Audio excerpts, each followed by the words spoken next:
Bharatiya Janata party से समर्थित है। ब्राह्मण एक आंदोलन वो हो ही चुका है उनका कुंभ, और यादव महाकुंभ हो ही रहा है। तो आपको लग रहा है आपके पीडीए की कुछ काट उधर से होगी?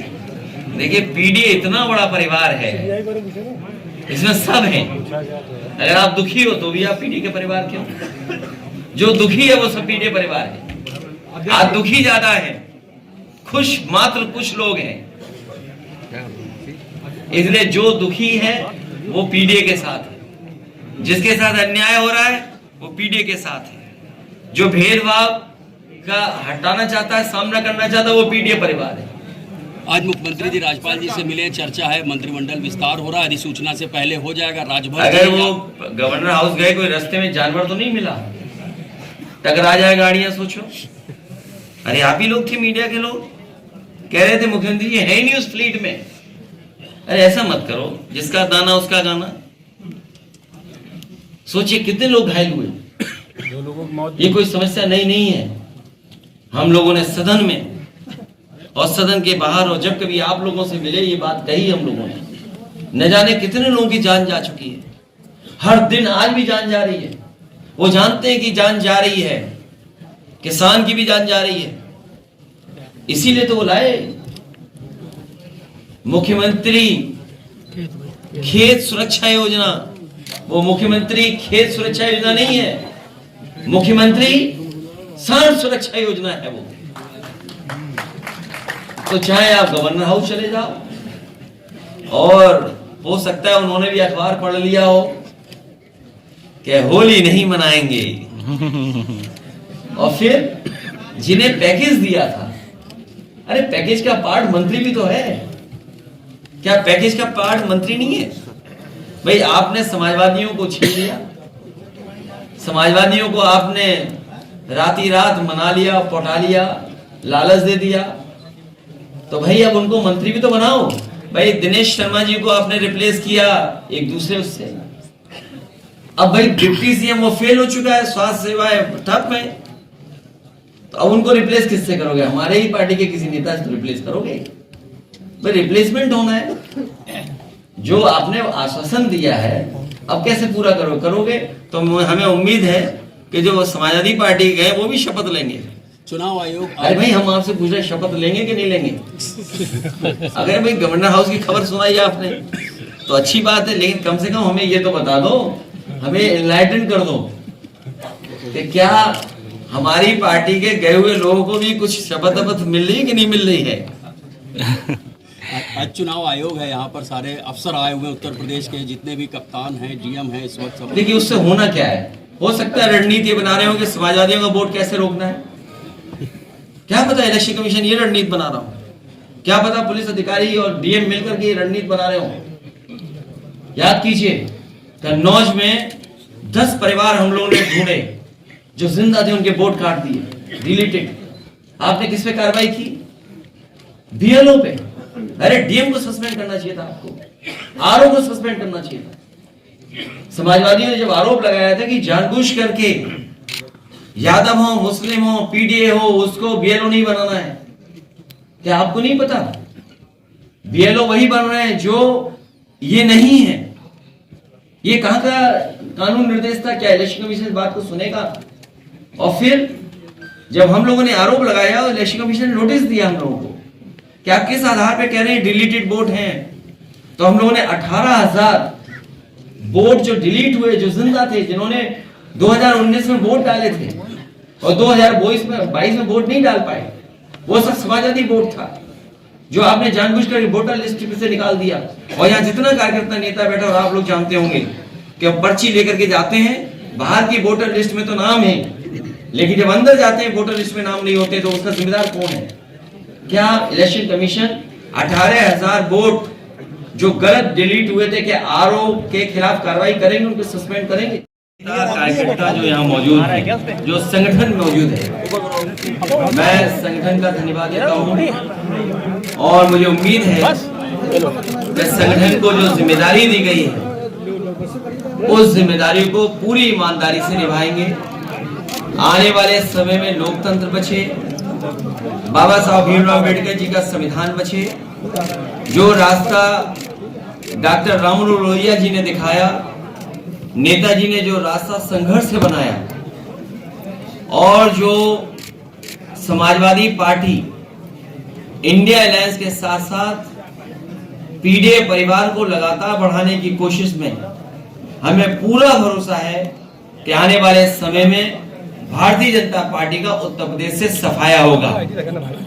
80 हराओ लोकतंत्र बचाओ का नारा लेकर के ये संगठन के लोग गांव-गांव जाएंगे। इस सरकार ने किसान के साथ धोखा दिया है। ये किसान को वादा करके आए थे सत्ता में कि किसानों की आय दोगुनी होगी, लेकिन जिस तरीके से महंगाई बढ़ी है और जिस तरीके से किसानों के ऊपर संकट पैदा किया है, किसानों की आय नहीं बढ़ी और लगातार नौजवान बेरोजगार होता चला जा रहा है, न नौकरी है। और जो कि भी उत्तर प्रदेश में जितनी भी परीक्षाएं हुई हैं सब लीक हो रही हैं और जानबूझ करके सरकार लीक कराना चाहती है जिससे उसे नौकरी न दे पाए। और अब तो सुनने में आ रहा है कि जो बच्चे परीक्षा देने जा रहे थे उनके पेपर भी लीक हो रहे हैं। तो सोचिए नौजवानों का और बच्चों का भविष्य क्या होगा। ये न केवल संविधान के साथ खिलवाड़ कर रहे हैं बल्कि नौजवानों के साथ उनके भविष्य, उनका आने वाला समय है, कल है, उसके साथ एक खिलवाड़ करने का काम कर रहे हैं। यहाँ नौजवान संकल्प लेकर के जा रहा है कि भारतीय जनता पार्टी से उस उत्तर प्रदेश और देश को बचाना है। अखिलेश जी, अभी जैसे आपने बोला 80 हराओ, और 80 हराओ को अगर बता दें उसका क्या अर्थ निकाला जाए, कुछ पूछ रहे हैं। गणित बहुत आसान है, उसमें बहुत ज्यादा दिमाग लगाने की जरूरत नहीं है। किसान की आय दोगुनी नहीं हुई, किसान बैठा हुआ इंतजार कर रहा है कि वोट कब डालेंगे। जिस किसान के ऊपर 3 काले कानून आ रहे थे, चुनाव आया, काले कानून वापस ले लिए। किसान को खुश करने के लिए, एक संदेश देने के लिए पॉजिटिव भारत रत्न चौधरी चरण सिंह जी को दिया गया, भारत रत्न स्वामीनाथन जी को दिया गया। अगर ये वाकई में सच्चे भारतीय जनता पार्टी के लोग किसानों के दुख दर्द को समझते हैं, उनकी परेशानी को समझते हैं और आय दोगुनी का अगर वादा किया उन्होंने, तो स्वामीनाथन जी ने जो फार्मूले दिए थे उन फार्मूले का अमल क्यों नहीं कर रहे, एमएसपी क्यों नहीं लागू कर रहे। एक तो ये बात, और दूसरी 60 लाख बच्चों की परीक्षा छूट गई। वो अपना भविष्य बनाना चाहते थे, अपना कल उनका कैसे बेहतर हो उसके लिए सोच रहे थे। इस सरकार ने उनका पेपर लीक करा दिया और 60 लाख बच्चे, उनका गुणा कर दो, माँ बाप मिला लो, 3 अगर गुणा कर देंगे 60 लाख में तो 1 करोड़ 80 लाख लोग बनते हैं। और 1 करोड़ 80 लाख का अगर हम भाग दे दें 80 लोकसभा से तो 2,25,000 वोट बनता है जो नाराज बैठा हुआ है। और अभी जो 2 परीक्षाएं पेपर लीक हो गए तो सोचो कितने बच्चे हो गए, उनका परिवार जोड़ लो तो कितना हो गया हिसाब किताब। जिस पार्टी का एक लोकसभा में 3 लाख वोट कम हो रहा हो, वो 80 नहीं हारेगी तो क्या करेगी वो सब पार्टी। अच्छा, एक चीज और, यादव महाकुंभ होने जा रहा है और जिसमें मध्य प्रदेश के जो मुख्यमंत्री हैं मोहन यादव जी आ रहे हैं, आपको लग रहा है उत्तर प्रदेश की पॉलिटिक्स में कोई उसका असर पड़ने वाला है? देखिए, ये सब ओल्ड प्रैक्टिसेस हैं, ये कोई नई प्रैक्टिस नहीं है।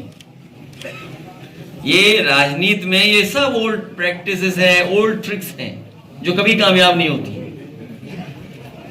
आज चौरस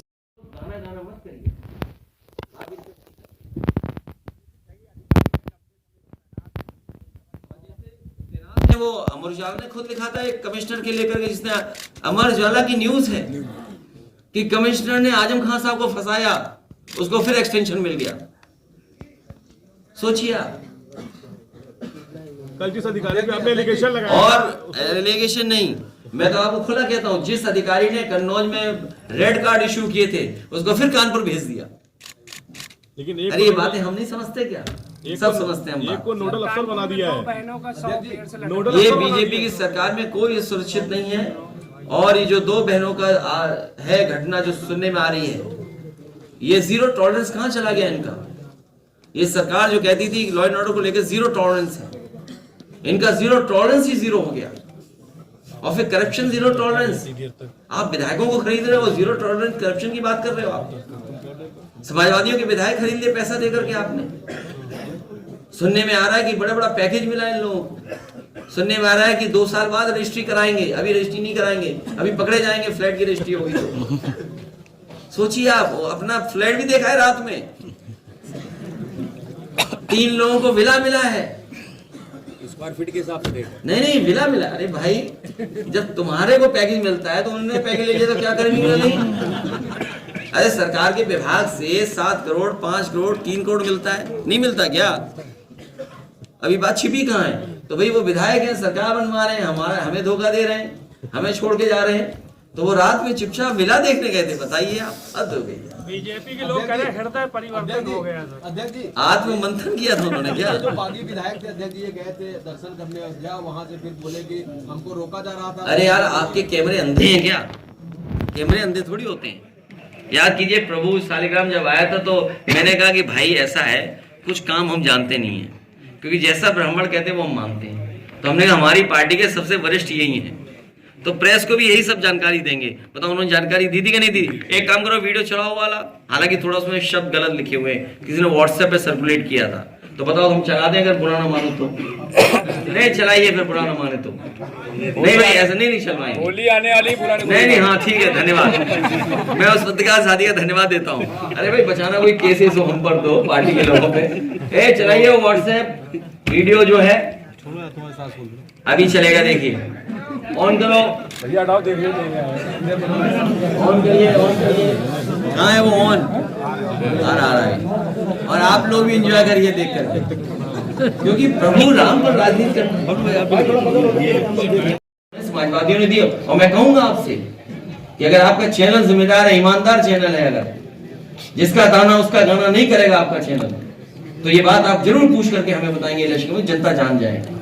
और अगर बैलेट से वोट नहीं पड़ा होता तो क्या चंडीगढ़ में पकड़े जाते?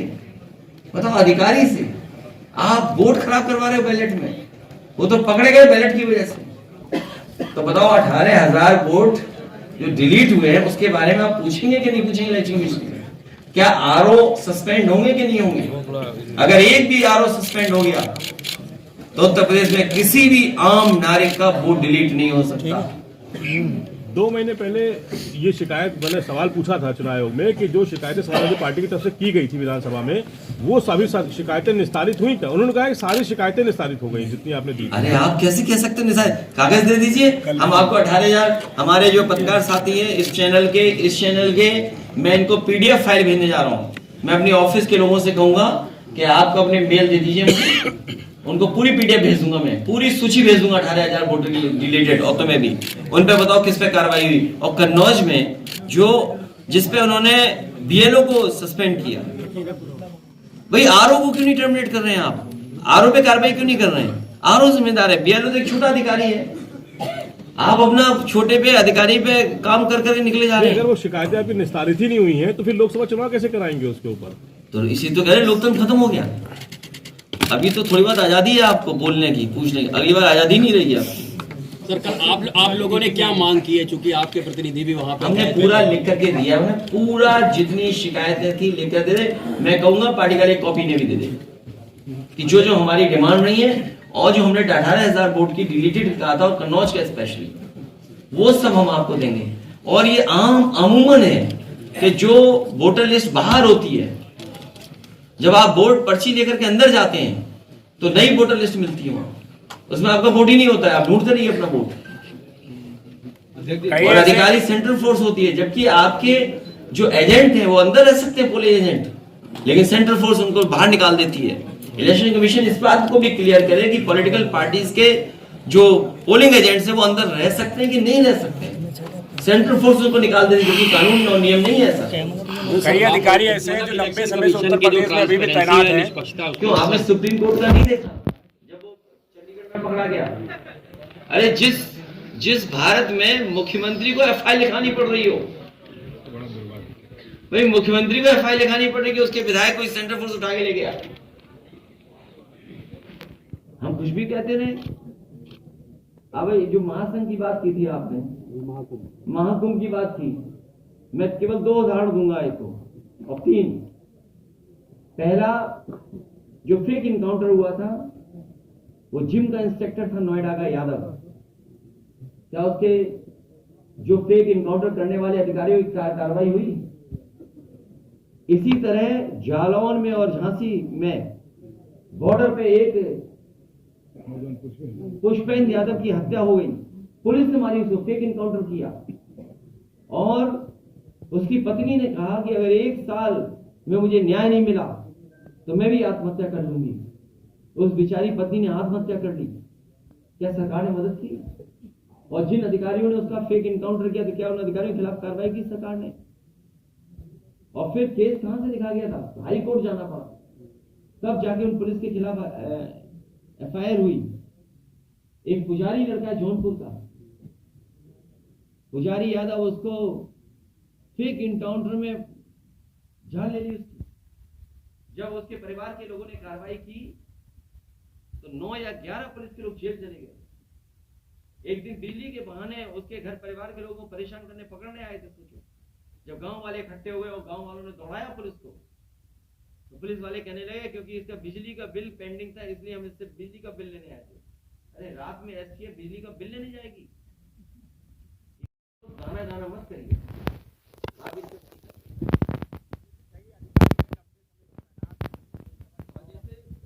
वो अमर उजाला ने खुद लिखा था एक कमिश्नर के लेकर के, जिसने अमर उजाला की न्यूज है कि कमिश्नर ने आजम खान साहब को फंसाया, उसको फिर एक्सटेंशन मिल गया।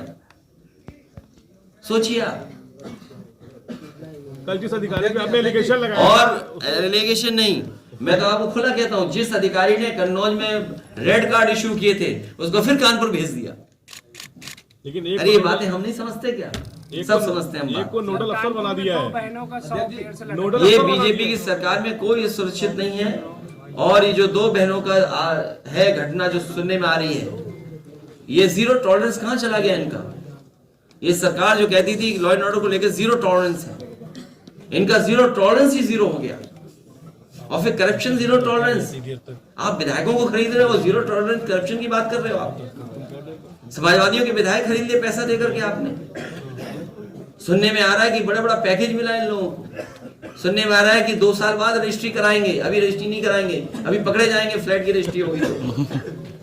सोचिए आप, अपना फ्लैट भी देखा है रात में।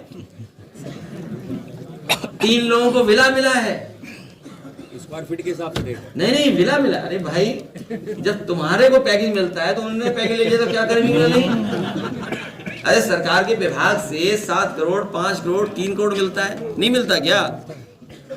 अभी बात छिपी कहाँ है? तो भाई वो विधायक है, सरकार बनवा रहे हैं, हमें धोखा दे रहे हैं, हमें छोड़ के जा रहे हैं। तो वो रात में चुपचाप विला देखने गए थे। बताइए आप, हद हो गई। बीजेपी के लोग कह रहे हैं हृदय परिवर्तन हो गया। अध्यक्ष जी, आत्म मंथन किया था उन्होंने क्या? जो बागी विधायक थे अध्यक्ष जी, ये गए थे दर्शन करने अयोध्या, वहां से फिर बोले कि हमको रोका जा रहा था। अरे यार, आपके कैमरे अंधे हैं क्या? कैमरे अंधे थोड़ी होते हैं। याद कीजिए, प्रभु शालिग्राम जब आया था तो मैंने कहा कि भाई ऐसा है, कुछ काम हम जानते नहीं है, क्योंकि जैसा ब्राह्मण कहते हैं वो हम मानते हैं। तो हमने कहा हमारी पार्टी के सबसे वरिष्ठ यही हैं, तो प्रेस को भी यही सब जानकारी देंगे। बताओ उन्होंने जानकारी दी थी कि नहीं दी? एक काम करो, वीडियो चलाओ वाला, हालांकि थोड़ा उसमें शब्द गलत लिखे हुए हैं, किसी ने व्हाट्सएप पे सर्कुलेट किया था। तो बताओ हम चला दें अगर बुरा ना मानो तो? नहीं चलाइए, फिर बुरा ना माने तो नहीं भाई, ऐसा नहीं चलवाएंगे। होली आने वाली, बुरा नहीं हाँ ठीक है, धन्यवाद। मैं उस पत्रकार साथी का धन्यवाद देता हूँ। अरे भाई, बचाना कोई केसेस हो हम पर दो पार्टी के लोगों पे। चलाइए व्हाट्सएप वीडियो जो है अभी चलेगा, देखिए ऑन करो भैया, हटाओ, देखिए ऑन करिए, ऑन करिए। कहाँ है वो? ऑन आ रहा है। और आप लोग भी एंजॉय करिए देख करके, क्योंकि प्रभु राम पर राजनीति करते हैं।